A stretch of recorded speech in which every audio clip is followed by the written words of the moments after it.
time for more Final Fantasy and Magic's Gathering Easter eggs, and today we're checking out some of our favorite road trippin' boys and our favorite Prince of Lucis and King of Fishing, as we check out Side Quest, Catch a Fish. It was a fun little thing to start with.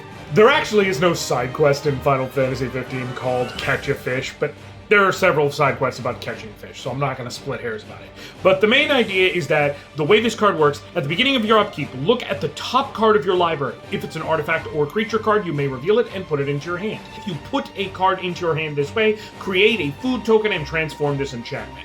Idea is you are going fishing. So you could pull up your lore, you could pull up a fish. And if you do, you get to transform the card. You go and you catch a fish and transform it. It's simple, it's beautiful, it's perfect. It doesn't get much easier than that. And then when you do, Ignis comes up and goes, "That's it. I've come up with a new recipe." That joke makes sense if you've played FF15. Just trust me, everyone who's played it laughed at the way I just said that. I promise you. And now it's Cooking Campsite. You can tap it to add 1 white mana, or you can tap 3 colorless, tap it, and sacrifice an artifact. Put a 1/1 counter on each creature you control, activate only as a sorcery. Now, the thing about Final Fantasy 15 is in addition to fishing, there is cooking. Ignis, specifically of the party, is able to cook, and he can learn different recipes, and when he cooks, he can specifically only do it at a place called a haven.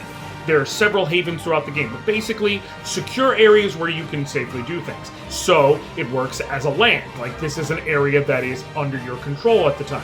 Then, sacrificing an artifact and mana and tapping it. You are putting the cook site to work, you are putting in energy and effort, and you are sacrificing the food token you made, in this particular case is the idea, to put a 1/1 counter on each creature you control. The food and recipes you make in Final Fantasy 15 give bonuses to your party, often in the form of increased attack or increased health. So quite literally, the first half of this card has you going fishing, and the second half of this card has you going to your campsite and chilling for the afternoon while you cook and make the fish. This one's silly, it's simple, and it's fun, and I can't wait to see the others because they did announce there are actually going to be 5 side quest cards, 1 for each color, and they're all going to be from different games. So I'm really curious to see what side quest ideas they chose. But listen, y'all, tomorrow I'm actually going to be wrapping up this series, and then I have cool stuff planned for afterwards because I'm going to do both of the remaining cards in a single video because I think it'll work great. So I guess for today's shout out, what cards are you still most excited for to see in this set? What do you think I'm going to be doing with Magic stuff after tomorrow? And as always, catch you later, y'all.